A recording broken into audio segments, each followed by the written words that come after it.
All right, hello everyone. Welcome to this webinar organized by the Inter-Parliamentary Union, the IPU. This webinar is titled The Arms Trade Treaty at 10, Parliamentary Engagement for a World Free from Armed Violence.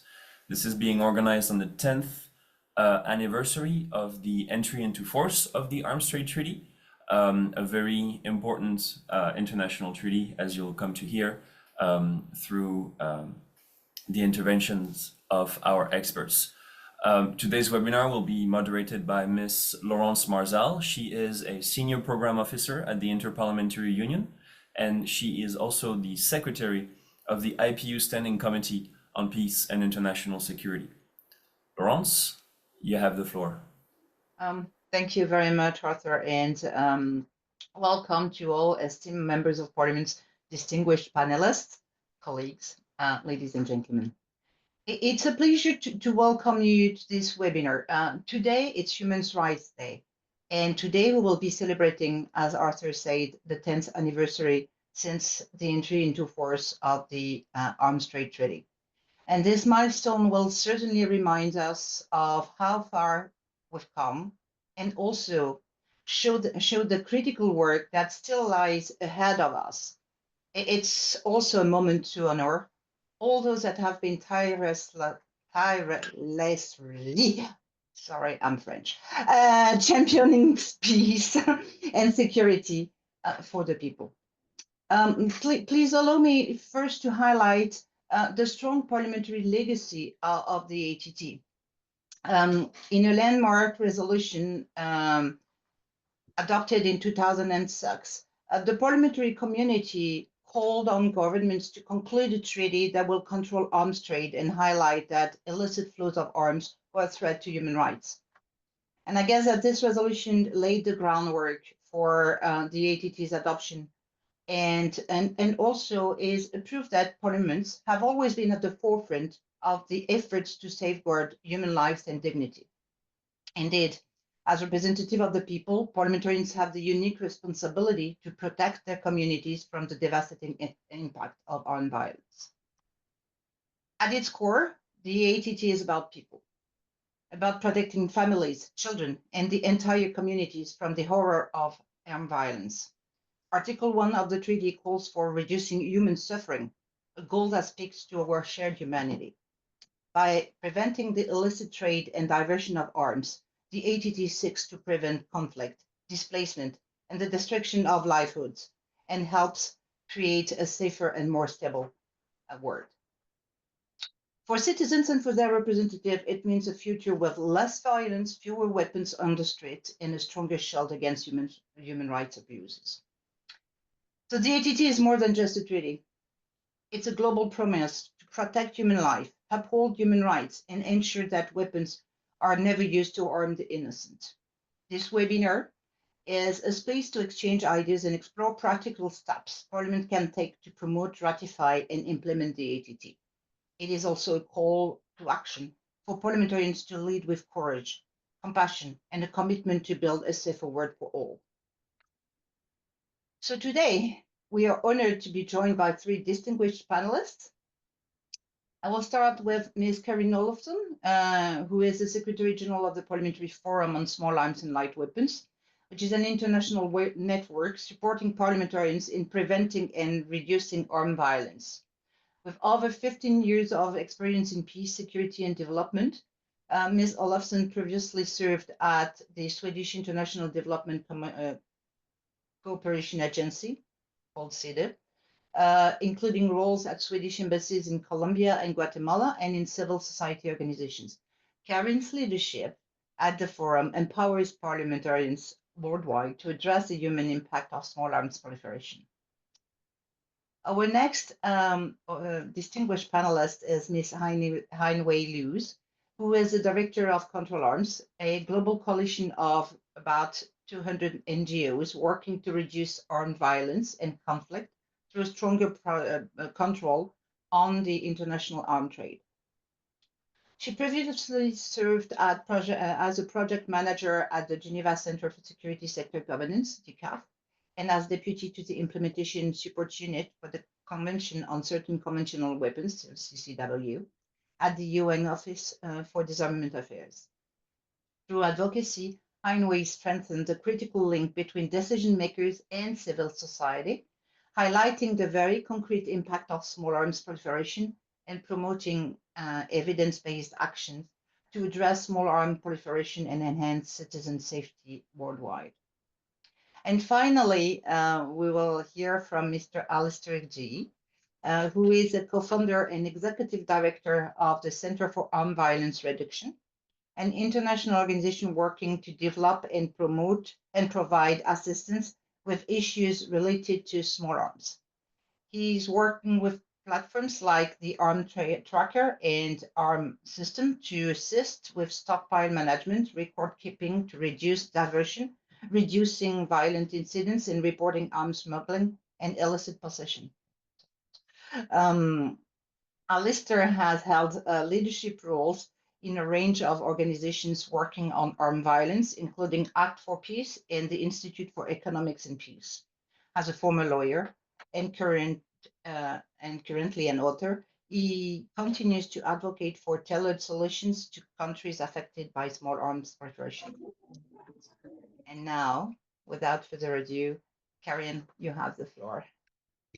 Thank you very much for the kind introduction, Mrs. Marzal, and Your Excellencies, honorable parliamentarians, distinguished all. So my name is Karin Olofsson, and I'm the Secretary General of the Parliamentary Forum on Small Arms and Light Weapons, the Forum. And it is indeed a great honor to address you and be with you here today. And I would also first like to extend a sincere gratitude to the Inter-Parliamentary Union, IPU, for organizing this important webinar marking the 10th anniversary of the Arms Trade Treaty, ATT. It's a valuable opportunity to reflect on progress made and the challenges that remain in achieving universalization and effective implementation of the ATT. And indeed, let me also mention that IPU, you're a much appreciated partner of the Forum with your vital mandate. And the Forum is also very proud as an organization to hold a permanent observer status at the IPU since late 2021. To mention briefly that the Forum is the only membership-based organization gathering parliamentarians globally across party political lines specifically related to the reduction and prevention of small arms and light weapons-related violence. It is an organization constituted by and for parliamentarians working for sustainable development, human security, and peace building. And the organization gathers over 350 parliamentarians from approximately 100 countries globally. Armed conflicts and violence, independent of their scale, are perpetrated by the uncontrolled availability of SAL, increasing the need for concise and effective steps to tackle its proliferation. Over 1 billion SAL are circulating globally, of which approximately 85% are in civilian hands, and as confirmed by the Small Arms Survey, resulting in 260,000 men, women, and children losing their lives in SAL-related violence and injuring many more annually. Over the past decade, the ATT has served as a cornerstone in global efforts to regulate the trade in conventional arms and to prevent the illicit flow of SAL. With 116 state parties, the ATT has made significant strides, but universalization and implementation remains incomplete, and misconceptions about the treaty persist, especially in regions most affected by SAL-related violence. In light of this, parliamentarians have a critical role to play in addressing said challenges. Through parliamentary legislative oversight and awareness-raising functions, parliamentarians can shape policies, promote ratification, and ensure governments meet their commitments under ATT. However, the parliamentary role is often overlooked at the international level, and this must change as to fully maximize the potential of said functions. Through its capacity developing, policy shaping, and awareness raising activities and tools such as adopted parliamentary action plans, PAPs, by parliamentarians, the Forum continually strives to promote concrete actions to advance the universalization and implementation of the ATT by fostering collaboration and equipping parliamentarians with relevant knowledge. An example was the international seminar co-organized with the IPU in December 2023, actually a year ago, during the event key recommendations for parliamentary action concerning the ATT's implementation and universalization with links to the Women, Peace and Security WPS agenda were identified and included together with recommendations from our activities in Asia, Latin America and the Caribbean and the Middle East into a concluding policy publication, which was recently launched at the side event at the 10th Conference of State Parties, CSP 10, on 21st of August 2024, in collaboration with the Ministry for Foreign Affairs of Canada. And it's actually being launched officially today and exists in both English, Spanish, and Arabic. So warm recommendation to read it. And I would like to highlight some of the recommendations in this publication based on the opinions and actions suggested by the parliamentarians, which can also actually support to address misconceptions surrounding the ATT. In the area of legislation, 1. Include the gender equality and youth perspective when working with legislation regarding self-control, both in terms of content in the legislation, as well as promoting women's and youth participation and leadership roles in the legislative process. 2.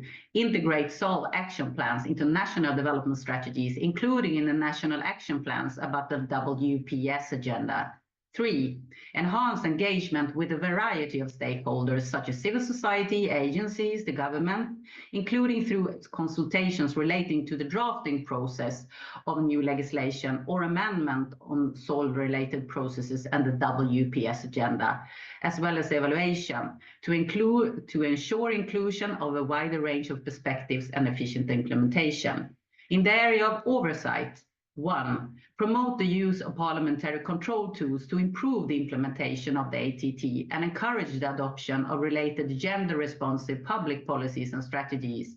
2. Stay informed by seeking advice from civil society organizations and research institutes in the oversight task, as these can provide expertise, experience, and voice issues. 3. Form regional parliamentary, inter-parliamentary commissions with the objective of monitoring regional trade in SOLV and harmonization of national legislation. In the area of awareness raising, 1. Approach parliamentary leadership, presidents, committee chairpersons, group leaders to include the issue of signing, ratifying, and implementing the ATT on the agenda. 2. Promote the development of formal or informal cross-party groups networks to raise awareness on SOLV-related violence and champion relevant instruments. 3. Disseminate to the public reports, policy statements, and relevant data on SOLV-related violence and the importance on ratification and implementation of the ATT, also through the media. Kindly also note that you are welcome to botanize on our webpage and in the social media channels. We have additional resources there, such as regional parliamentary action plans and other policy documents, or welcome to contact us at the Secretariat. Lastly, looking forward, we must commit to continue to address barriers that hinder the ATT's further universalization and effective implementation, including breaking down myths about the treaty, and also further strengthening the role of parliamentarians in promoting universalization and implementation of said treaty. And all of this, of course, to contribute to more peaceful and sustainable developed societies globally, and to reduce human suffering worldwide. Thank you very much for your attention.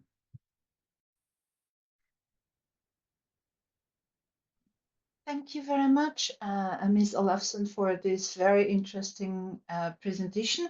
I mean, what I take from it is that you took stock of the successes of the ATT as well as the challenges it still faces towards universalization.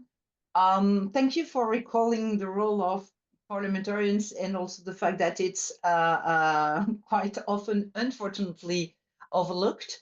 And I'm really thrilled to hear about the new publication. I really look forward to reading it. And please, I mean, let us know as soon as it is published on your website so that we can make sure that our networks are aware. Thank you so much. The next of our panelists is Miss Heinwei Luz. Heinwei, you have the floor. Yeah, thanks very much. So my name's Hinawai Luce, and I'm originally from New Zealand, and I'm now based in Geneva in Switzerland. And I do have a presentation which I'll attempt to bring up without revealing what a mess my desktop is in. Here we go. Great. So what I'm going to do is I'm going to talk about the role of the organisation that I represent, and that is Control Arms, and the role that it played in bringing about the ATT. And then I'm going to talk about the key provisions of the ATT. And those are really the provisions aimed at preventing the human suffering caused by irresponsible arms transfers, and why they are so very relevant today. So first of all, to go to Control Arms, and why is my slide now not moving along? Here we go. So Control Arms is a global coalition of member organizations from across all regions and from different fields. And so we have campaigners who are from the fields of human rights, poverty alleviation, conflict reduction, weapons specialists, health, youth, gender, survivors, and parliamentary networks. Together, we also work to support countries joining the treaty and to implement the treaty. And we also focus attention on specific contexts where arms transfers are having a negative impact. Control Arms was formed by IANSA, Oxfam and Amnesty International, and worked hard to bring about the negotiations of the ATT and to ensure that it establishes the highest possible common standards for regulating the international trade in conventional arms. The ATT essentially brings together what were already well-established principles of human rights, international humanitarian law, and international law. And so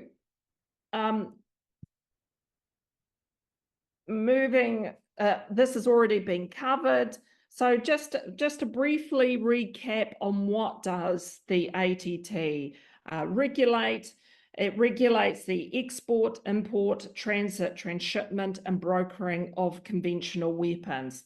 And there before you, you see the conventional weapons that are addressed under the ATT. States parties are required to establish and maintain an effective and transparent national control system. So this requires having a national control list that should be publicly available, and having people in charge who act as focal points in the national control system. Now, moving on to what are the core provisions of the ATT, and these are found in Article 6 and Article 7. And Article 6 includes the prohibitions. When an exporting state is prohibited from transferring conventional weapons to another state. And there are 3 circumstances set out in Article 6, and these include when the transfer would violate United Nations Security Council sanctions, in particular arms embargoes, if the transfer would violate a state's obligations under international agreements, or if at the time that the authorization is made, the state has knowledge that the weapons or items, and this includes parts and components and ammunition, would be used in the commission of genocide, crimes against humanity, grave breaches of the Geneva Conventions of 1949, or attacks directed against civilian objects or civilians who are protected. So these are 3 absolute prohibitions. Now, the equally important is Article 7, and this sets out really what is at the core of the ATT, and that is the obligation on exporting states to conduct a risk assessment. And this risk assessment requires the exporting state to consider whether the weapons to be transferred would undermine peace and security, or whether they would be used to facilitate a serious violation of international humanitarian law, a serious violation of international human rights law, or to be used to commit organized crime.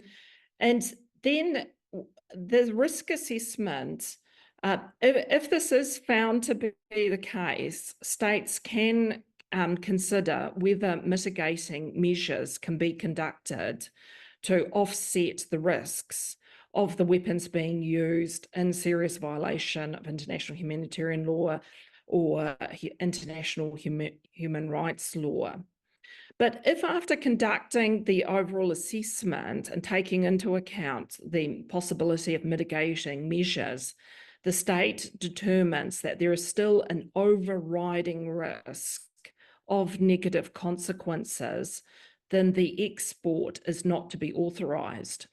Now, another feature of Article 7 is 7.4, and that is when conducting the risk assessment, the exporting state must also take into account the risk that the weapons could be used to facilitate or commit serious acts of gender-based violence or violence against women and children.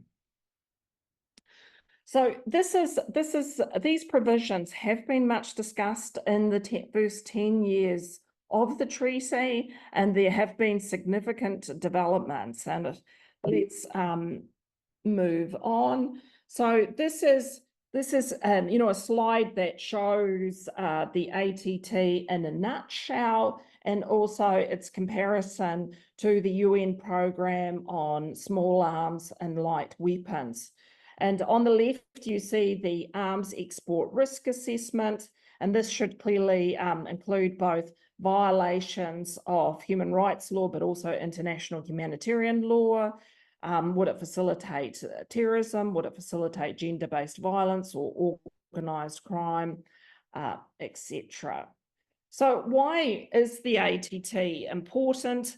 And this is really looking at what I want to address now are its role in preventing human suffering and its humanitarian benefits. By establishing common standards on arms transfer, the ATT really holds out the promise of saved lives, unhindered delivery of medical and humanitarian assistance, and strengthened compliance with international humanitarian law and international human rights law. Over 40%, approximately 40% of global arms exports of conventional arms are subject to the ATT's requirements.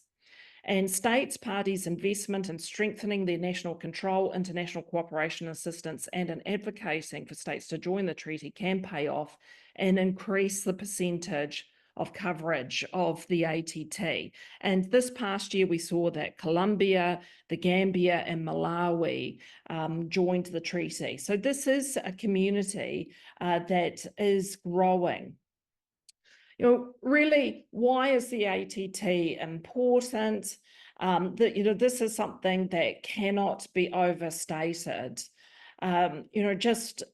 It is civilians that are bearing the brunt of armed conflicts today, and the scale of humanitarian needs really is staggering. This month, the Office for the Coordination of Humanitarian Affairs is once again making a call for increased funding to the different humanitarian crises that are being witnessed around the world. Also, just to give you a statistic, the UN recorded last year a 72% increase of civilian deaths in armed conflicts compared with 2022, and that is certainly going to have increased this year. The increasing number and brutality of armed conflicts and the multiple violations of international law that we are witnessing are being fueled by a steady supply of conventional arms and ammunition. To be clear, it's not only the arms trade that is contributing to this, but it's also the diversion and illicit smuggling of weapons. The ATT is really an instrument to ensure that states engage in the arms trade responsibly and recognising that arms and ammunition are not just another form of commercial good.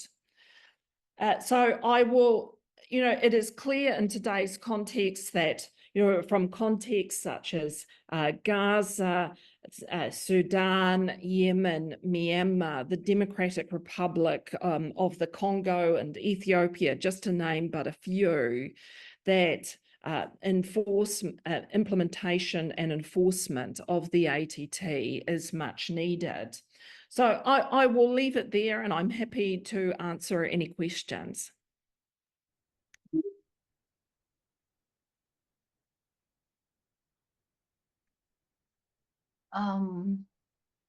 Thank you very much, Heinway. I'm just waiting for you to close your. Perfect. Thank you so much.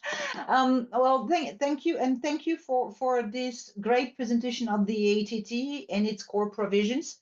I mean, thank you for recalling all this prohibition and also this risk assessment that needs to be conducted, and that helps evaluating the potential violation of into the international humanitarian law, and also to potential gender-based violence. I mean, the ATT is great in that sense. It clearly outlines the risk of gender-based violence, which is not the case of all treaties. I mean, and that makes also the ATT special in that case. And thank you once again to show how much the ATT is important to save life, and especially in the context that we are currently living in, with all these conflicts on the rise. I mean, you mentioned Gaza, you mentioned other conflicts, and the ATT is definitely of utmost interest in all these conflicts. So thank you so much, Heinway, and I'm now turning to Alistair G for his presentation. Thank you, Laurence. Thank you to the IPU and distinguished guests for joining us. I will just share my screen. I think this one. And click on that one. All right. Hopefully people can see that. All right. As mentioned, I'm from the Centre for Armed Violence Reduction. We offer a range of systems, which I will touch on briefly, but mainly when we're dealing with working with states about their interest in the ATT, it is Asia Pacific states, and that is who I'll focus on for the next few minutes. And I will go as quickly as I can because I'm keen for questions and comments and to speak specifically about the countries that you're from, and see if there's anything we can do to assist. Asia has the lowest participation rate of any region in the ATT. But interestingly, it's not the countries that you might think. The main exporters of arms in Asia, Asia Pacific, are members of the ATT. So the six biggest, depending on which trade records you're looking at, China, South Korea, Japan, Philippines, Australia, and New Zealand, they're all members. And some of the other ones, such as Singapore, at least signatories and have been involved in the process. So it's only the really the importers and non-exporting countries that have been particularly slow to engage, and that is not how it has been in other countries, and I don't think how it was anticipated. Now it's a bit different in the Pacific, where no one is an exporter. Half of them are not importers either, and they're usually the ones who haven't been involved because they just don't have any arms, and so it's not very relevant to them. But there are still 6 countries in Pacific Island states which have joined. Even some tiny countries have found that it's not much of a burden at all, and so have joined. And I think that is a key message here, that if a country with less than 100,000 people can join, it should be possible for any country to do so. Now, while every country in Asia that hasn't yet joined has their own reasons, it does come down to 3 main ones, which I'll address quickly. One is around sovereignty. They feel it would reduce their country's ability to import whatever arms they wanted to import. But that doesn't really make too much sense to me, in that they need, in order to import, you've got to convince your exporters to export to you. And really all those countries, apart from Russia, either are members of the ATT or have the same sorts of standards as the ATT, which is the case for the US. It doesn't really increase your sovereignty to not be a member of the ATT if you are importing from a country that is. And in fact, it could be the reverse. If you're trying to convince a country to export to you that is a member, it may well, I think in future, help your ability to do so and show a commitment to the same principles that they want to see if you have signed on to the ATT. A second one that we see a lot is around confidentiality. Countries don't like, especially chiefs of the military, don't like the idea that they have to declare publicly what they are importing. Now, when we hear that, we point out a website called UNROCA, the UN Register of Conventional Arms. The website is unroca.org, and all the main exporters publish each year what they export to every country. So all this information is there. And you can go and click on any country and see for any year going back to 1990, the types of weapons. And here you see an image of the larger arms systems. There's also a version for small arms and light weapons, and a breakdown as to the number of pistols and number of assault rifles. And so all this information is already available, and it is intentionally exactly the same reporting format that is used for the ATT. Some countries use the same form and cross out their heading and submit it to both UNROCA and to the ATT each year. So when we're talking to countries about that, that seems to overcome one of their big fears about having to report. And I would encourage you to go and check out your own country's records. So the numbers in the shading in those boxes are reported by your exporters. The numbers on the left side of the box are what your own country has reported as having imported. Yes, it's important to know that the ATT is fully compatible, is just the same as this UNROCA process that has been around for 34 years. And the other issue that some countries have brought up, especially India and Indonesia, is around their displeasure that non-state armed groups are not included in the ATT. Now, that's been a debate going back almost 20 years. In fact, probably longer. There's been sort of no movement. I don't see any likelihood that it's going to be added in the next 10 years of the ATT, and I don't really see what is achieved by staying outside of it if if your issue is around non-state armed groups.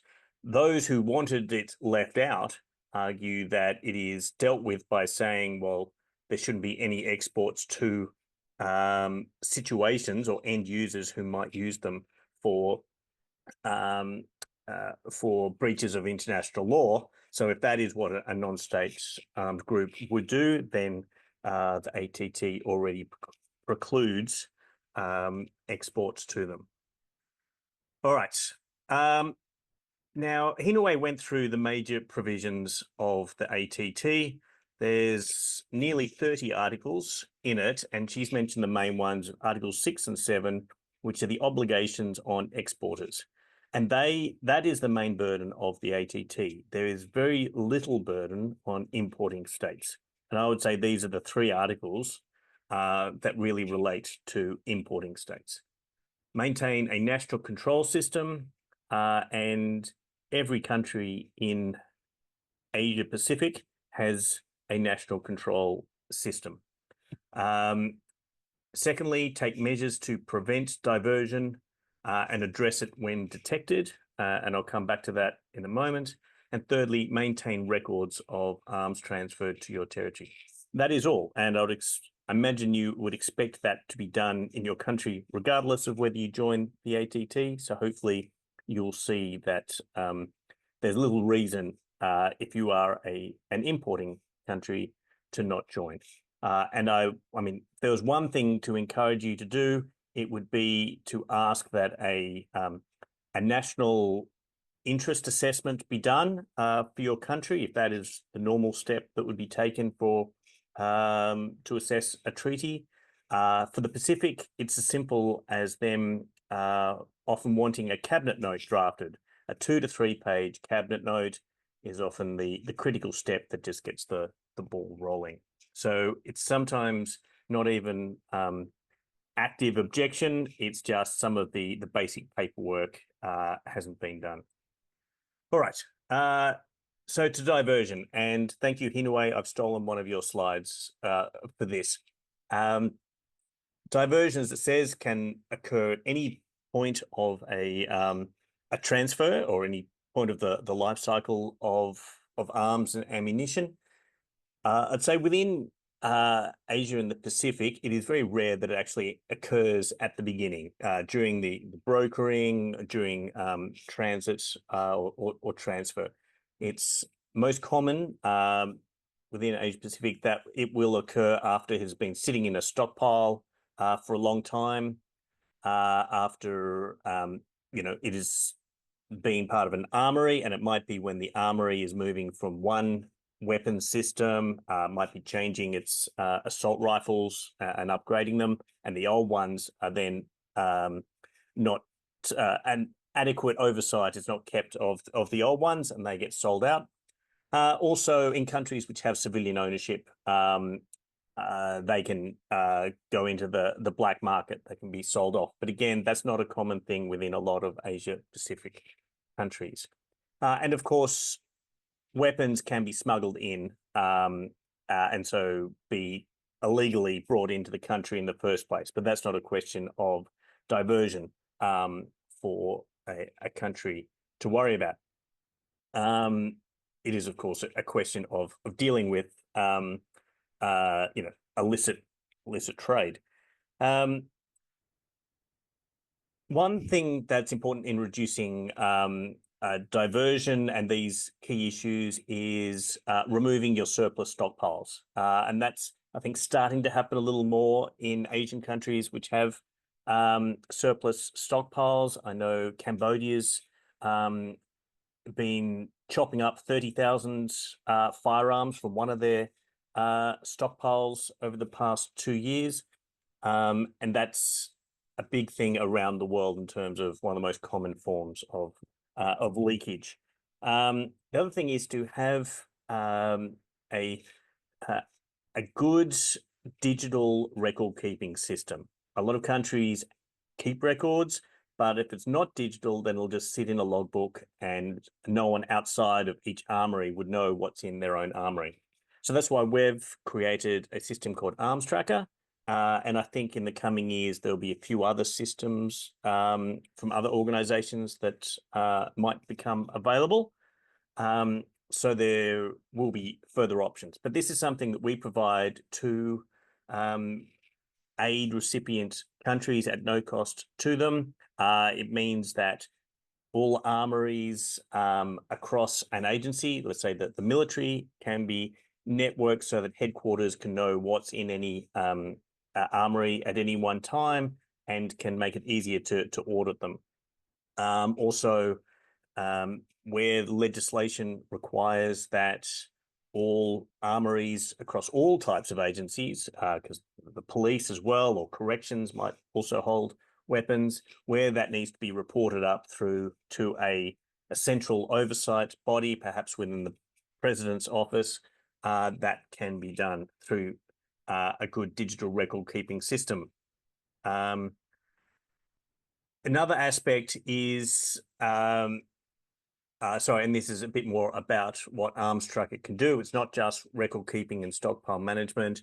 It enables easy arms identification. It links to the world's largest arms classification library. It enables transfers either internationally or within agencies or within across armories, and enables weapon tracing. And that's an important part of finding out when you come across an illicit weapon as to where it came from within your country. And then as Arms Tracker or other systems are rolled out in more countries, ask the country from where you suspect it might have come from what records they have on it. And there is another way to reduce diversion, and that is to look at where the most lethal illicit weapons are and to find out information from them, from the people in possession of them. Each of your countries that I can see have strict laws about illicit possession of weapons. And I should explain, the image you can see here is of violent incidents within Papua New Guinea over the last 3 years. And it's using a system called AIM that we are developing and rolling out. And it enables people to more easily report arms smuggling, to report illicit arms activity. And it seems countries with illicit weapons can be reluctant at times to use their laws to find out exactly where these weapons are coming from. In many cases, they're coming from armories, or they might be coming across the borders, but using those illicit possession laws to get people to divulge exactly where they're coming from makes it a lot easier to track down. As you can see on the left here, Papua New Guinea has a very long border. That's all jungle. They cannot have checkpoints stopping things coming through the jungle, but if they pursued a little more exactly where those smuggling points are, by working backwards from those in possession of the most lethal weapons, they could make a lot more progress. So I've probably gone over time. I think I'm nearly at the end. Just want to say two more things. One is very few countries within Asia have applied for a voluntary trust fund grant to help them progress with the Arms Trade Treaty. Some have. Philippines have had several. A number of Pacific countries have had them. The success rate is very high, especially for Asian countries who apply. We or others on this call would be happy to help you obtain one, and it can go through the process you want to go through in terms of, say, assessing the benefit of the ATT for your country.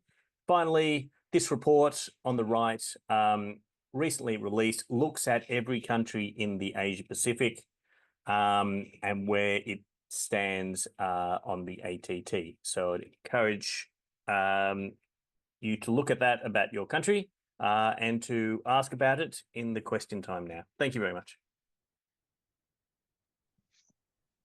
Okay, thank you so much, Alistair, for your presentation and first of all for presenting all these super interesting databases and platforms that can do so much for transparency and trust building, and that can be so useful for parliamentarians that really want to get, correct information. And we spoke about evidence-based decision making before with Anway, and I have no doubts that your databases and platforms are really useful for such an evidence-based decision making.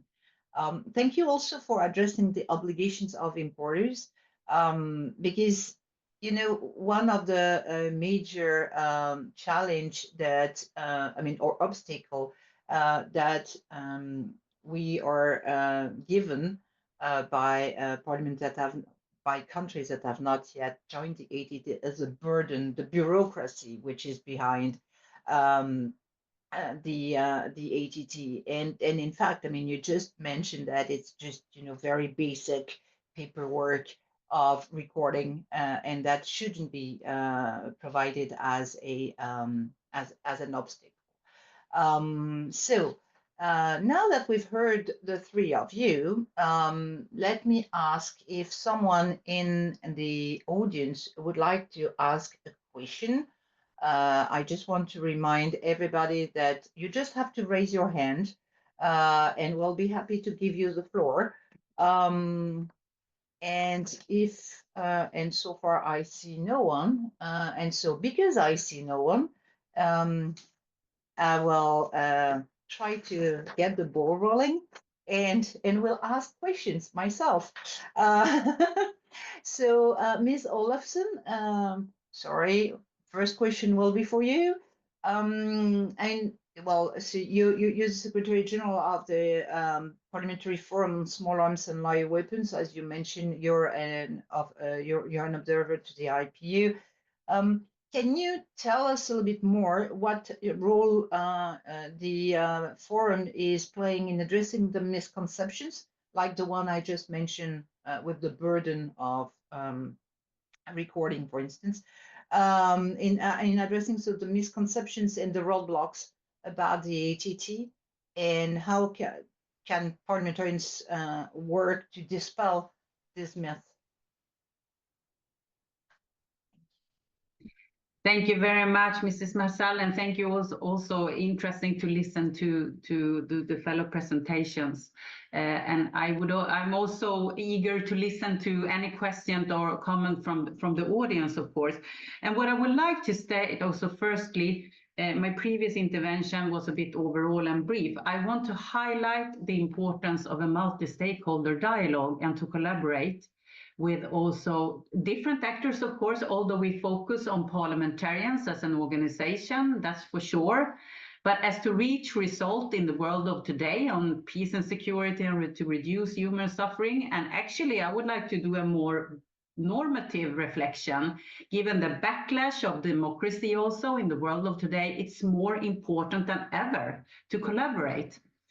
Having that said, working together with experts, for example, the ones that previously also presented from Controlled Arms and Center for Armed Violence Reduction, is one way, the multi-stakeholder approach, because knowledge, expert knowledge, is a base for parliamentary responsible evidence-based decision-making, as to also elaborate draft proposal of laws or amendments of laws, or framing different kind of oversight action, interpellations or awareness-raising actions as opinion pieces. Statistics, evidence, knowledge is a base. So that's the relevance of working with a multi-stakeholder approach. And of course, to work closely together with partners in the region. In the Asia-Pacific region, I find it vital to reinforce our gratitude on behalf of the forum also for the ASEAN's Inter-Parliamentary Assembly, IPA, that we had the privilege to work together with several occasions the recent years, and we hope to do that in the future, because obviously also the ownership lies in the regions and in the countries, and gathering parliamentarians in the region also make that anchorage clear, and so it shall be, because that also makes the bridge to the parliamentarians from the international to the regional to the national level, because of course parliamentarians have an important responsibility in the context of national parliaments, representing the constituencies and the local level. But I think this is important. So these are some, because, and I think that is also supporting to address the myths. I think it's also important to acknowledge it's a long-term process. And this is not only a buzzword. It is required a long-term perspective. And I mean, not the least the parliament, the honorable parliamentarians themselves also know this, that legislative processes, policy-making processes are long-term. An initiative needs to be started, framed, based on statistics, well-positioned, and then, of course, to follow through to reach a point of actual outcome. So these are some reflections that I have on behalf of the forum on this regard. And of course also to include the gender equality perspective mainstreamed. It shall not only be add-on.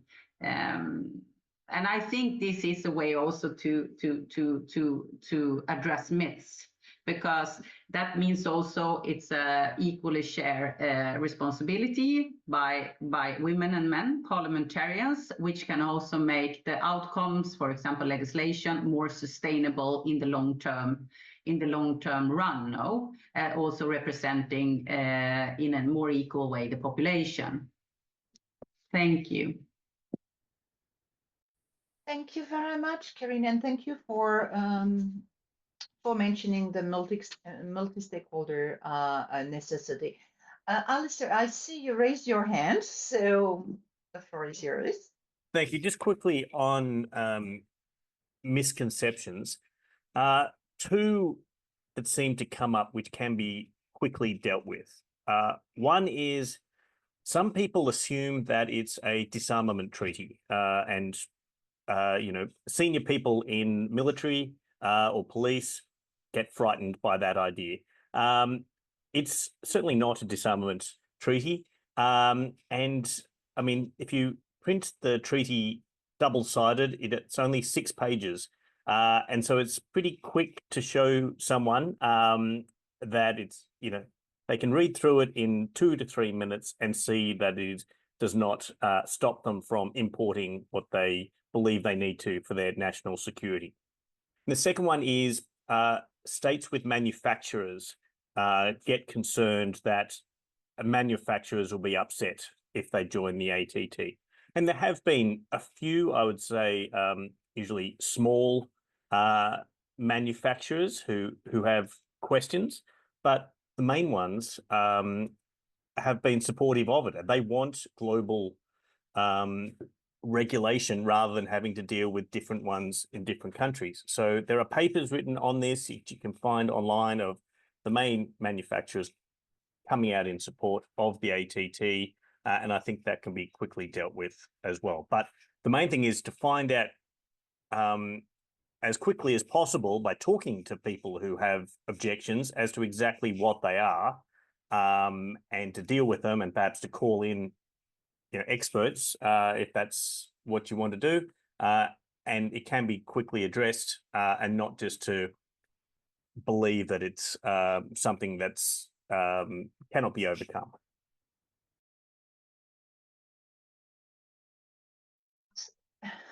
Thank you so much, Alistair, because that is a perfect intervention for me to ask a question to Hein Wei. But I just wanted to build on what you said. It's not a disarmament treaty. And in fact, the way we are presenting it to parliamentarians is also very important. It's a trade treaty. But If you present it as a trade treaty, then parliamentarians won't be interested. And that's the reason why, and again, I want to recall that today it's Human Rights Day. It's also a human rights treaty rather than a disarmament treaty, more a non-proliferation treaty, but at the end of the day, it's a trade treaty. So it's such a, I mean, you can present it in such different ways that I'm quite sure that at the end of the day, you manage to hook the interest of parliamentarians in a way or another. As I said, Alistair's response to Corinne was a perfect way to for me to turn to Heinway and ask about civil society collaboration. In fact, as we said, multi-stakeholders is, I mean, this is really something key.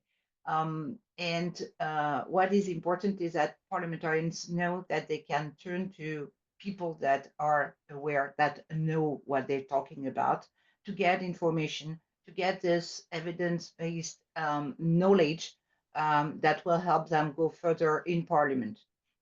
And so, Heino, can you tell us how parliamentarians can better engage with civil society organizations and in order to ensure effective knowledge within Parliament and also implementation later on of the ATT? Yeah, it's a good question. Parliamentarians are, always welcome to just simply contact us, and where possible, we try to contact parliamentarians as well. There is a very, alive and vibrant community around the ATT with a number of different civil society organisations.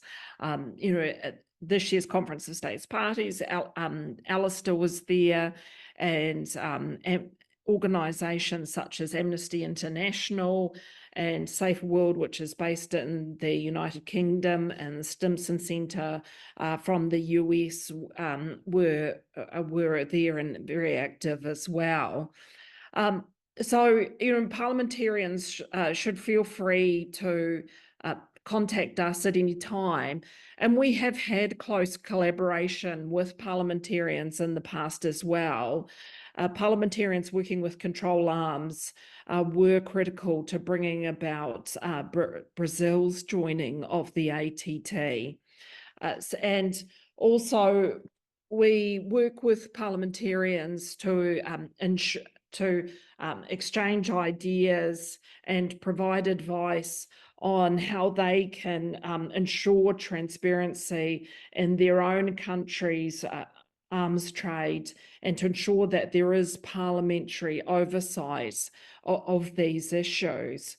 So, as there is really no magic formula to this. The other, just Alistair has picked up on some, key points concerning skepticism regarding the ATT and some of these myths that have to be dealt with. And I think that this is something that civil society organisations are always working on, and looking at, how best to promote and the messaging that should be put out on the Arms Trade Treaty. Another issue that frequently comes up is why should my country join the ATT when the two largest exporters of conventional weapons, those being the United States and the Russian Federation, haven't joined?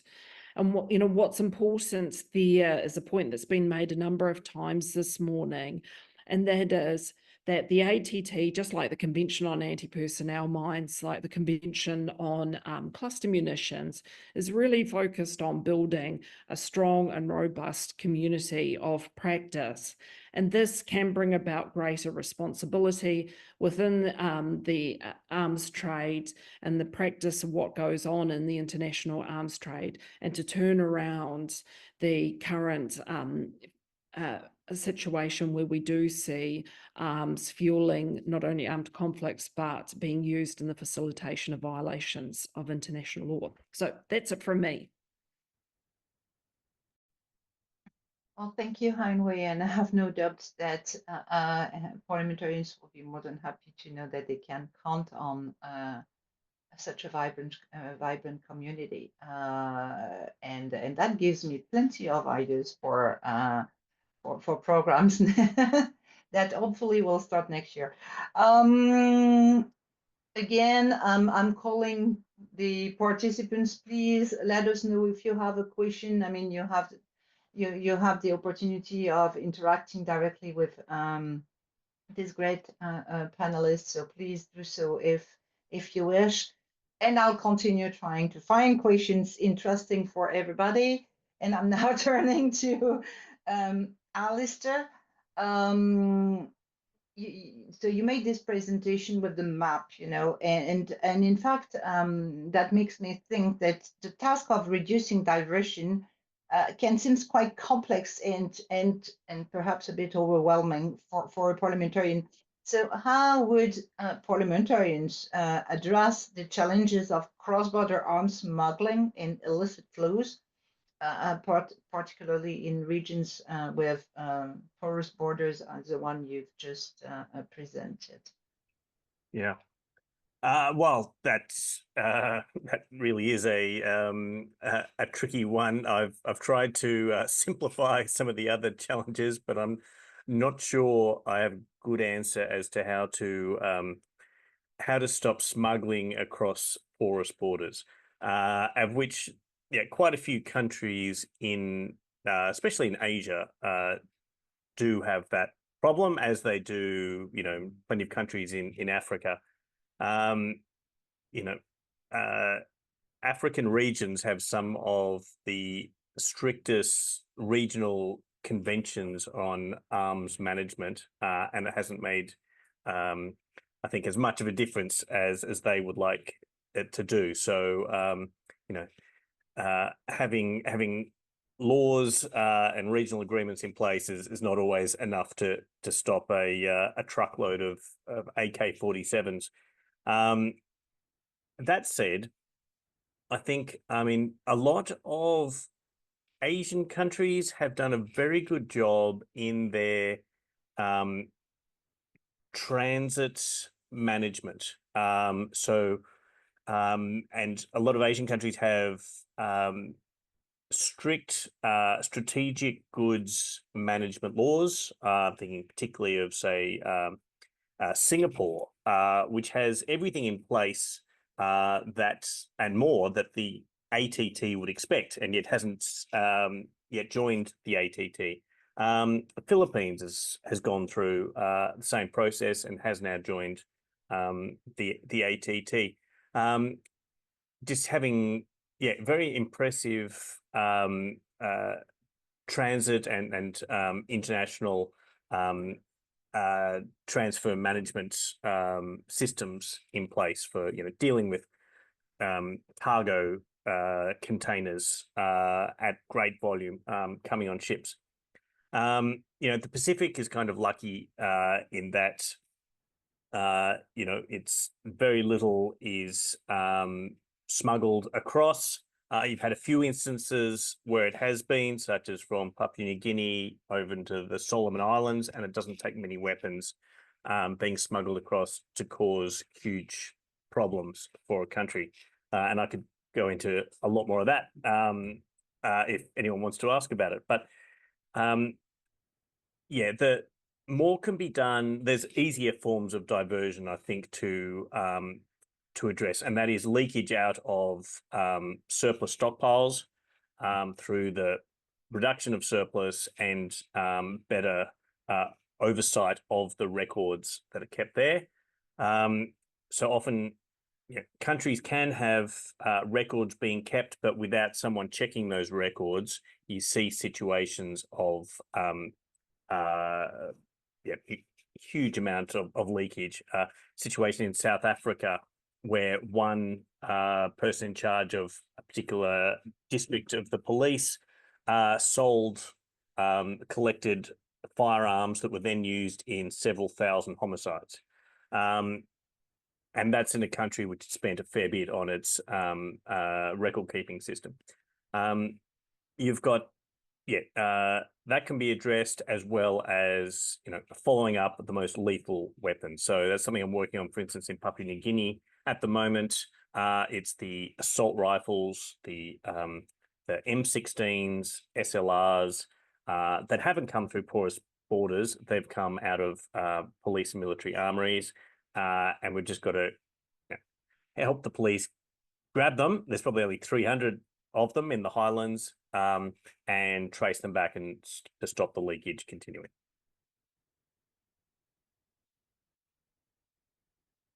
Okay, well, thank you so much.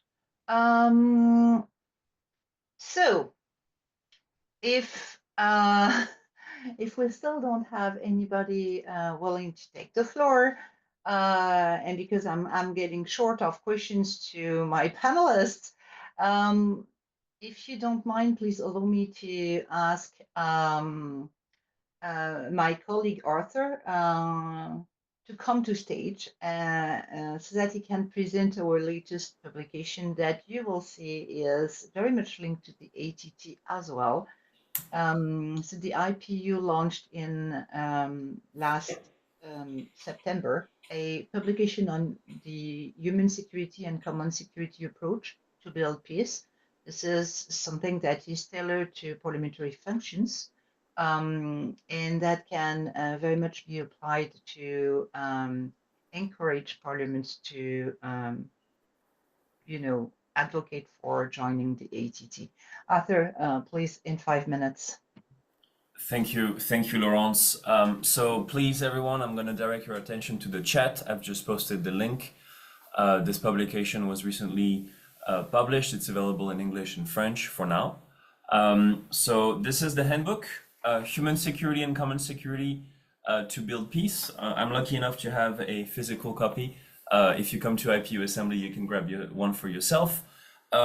This toolkit really much is, as a parliamentary toolkit designed not only for parliamentarians, but by parliamentarians. This has been 3 years in the making, well, over 3 years in the making, and we've done so by gathering multiple inputs from various parliamentarians to really take a new stance and a new approach to peace and security.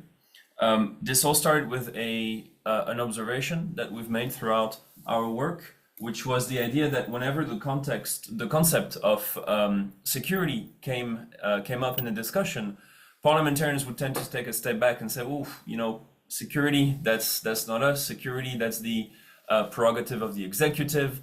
Parliament doesn't deal with security," and was something that was a bit overwhelming. And the idea that parliamentarians don't have anything to do with security is completely erroneous, especially because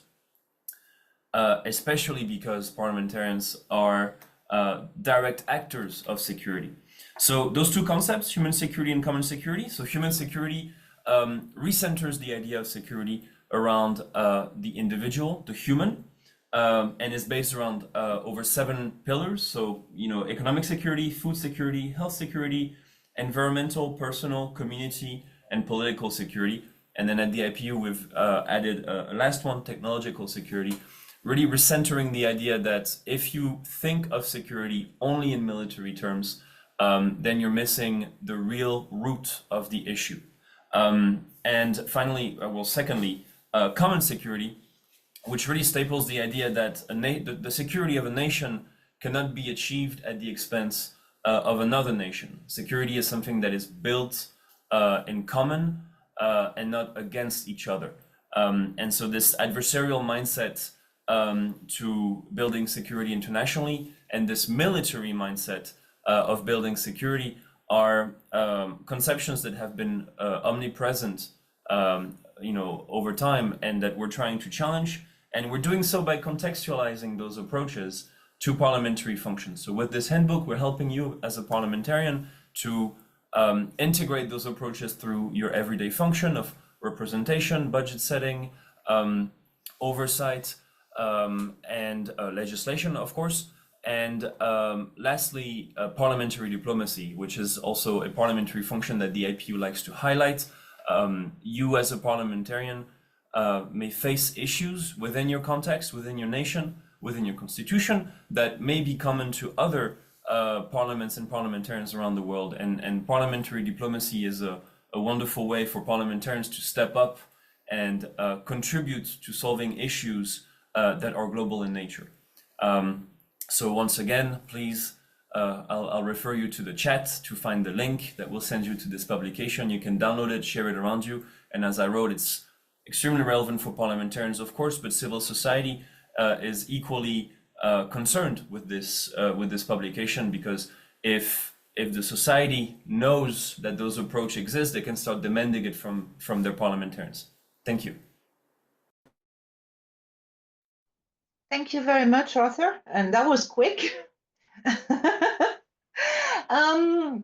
So I guess we're coming more or less to the end of this webinar. May I ask each of our distinguished panelists to take the floor a last time for concluding remarks? Ms. Olofsson? Thank you very much. Well, just to briefly convey gratitude to IPU as organizers and initiative takers of the webinar on this vital topic, and a few reflections.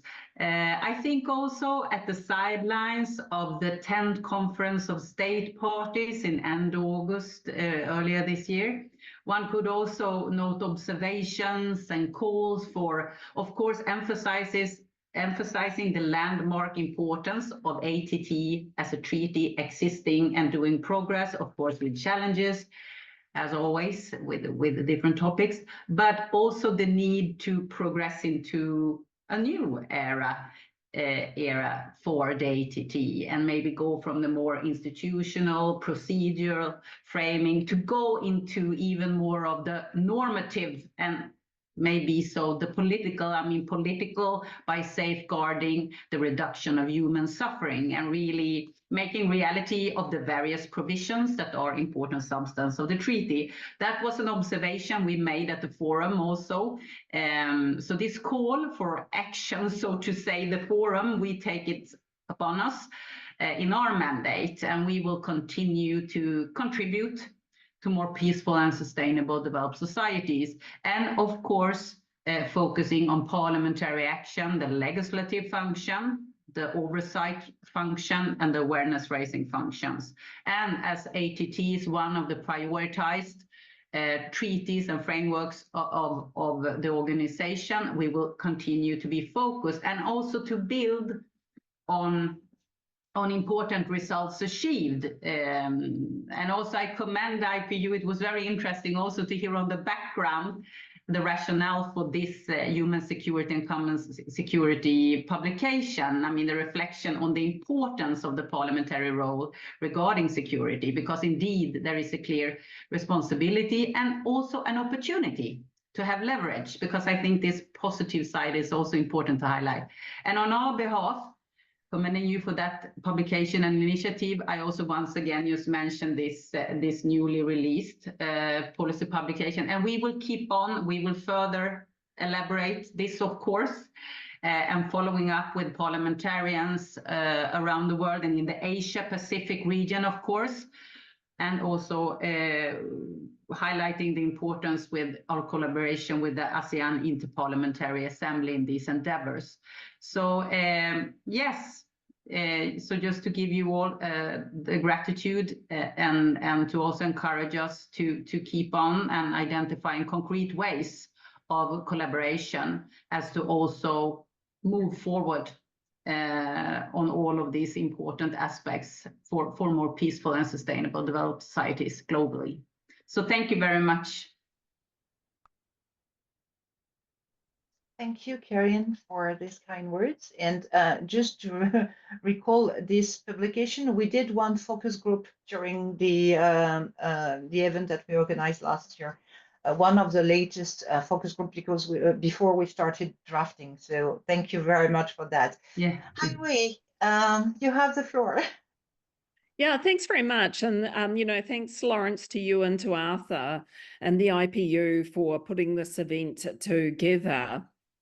What can I say? The ATT, it is a dynamic treaty under which there are a number of interesting developments that are ongoing, and although there can be much skepticism, we saw exporting states pull back from transferring weapons to the warring parties that were participating in the conflict in Yemen, and the same has occurred around states transferring weapons to the Israel-Palestine conflict. And in some cases, states have taken the decision to halt the supply of weapons to these contexts, and in other situations for other countries, litigation at the national level has been taken against governments. And I think that this is another fascinating aspect of the ATT, is that it is a treaty that has been the subject of national litigation, and this demonstrates that the obligations and rights of the treaty are justiciable, and that ultimately there will be accountability. Also, just another point about the ATT, and that is it is being increasingly referred to in reports and outcomes of the Human Rights Council. So this is, definitely a space to watch, and one that I encourage participants to join and to keep a watch on the developments on it, and ultimately to encourage your country to join the treaty. So thanks very much once again, and I look forward to much ongoing collaboration with the IPU. So are we, Heinway. Thank you so much for your words again. And I'm now turning to Alistair. Alistair, you have the floor. Thank you. I like going last because I can say I want everyone to forget everything that's already been said, well, at least everything that I've said, and think about this one thing, because this is what it comes down to. Do you want a world in which arms can be sold into situations where atrocity crimes are being committed? Because that's what this is about. So, and I think that is a question that we all have to ask ourselves, and every country has to ask itself that. Because if you want that, if you want rules to stop that, then you should come down on the side of joining the ATT. And 116 countries have done that. It's been around for 10 years now. All the questions have been asked and answered. There's no shortage of information about every aspect. There's countries within every region that have joined, and some that have decided not to. But for those who haven't yet asked themselves that question, it's no longer an option to put it off. So I hope that's something that you can raise. I mean, as a parliamentarian, perhaps crystallizing it down to that. Which side are you now on? Could help. And I hope you come down on the right side, because we need all the help we can get. But thank you, the IPU. Thank you, people listening. And I hope we can continue to be engaged. Thank you so much, Alistair. And thank you for reminding the main question: where do you want to be? On what side? As I say, today is Human Rights Day, and I think it was the right day to celebrate the ATT, and also to think through of what still needs to be done so that the treaty becomes universal and universally applied and implemented. Thank you so much to everybody, and I wish you a good evening, a good afternoon, a good day, up to where you are currently sitting. Have a good day. Bye-bye. Bye.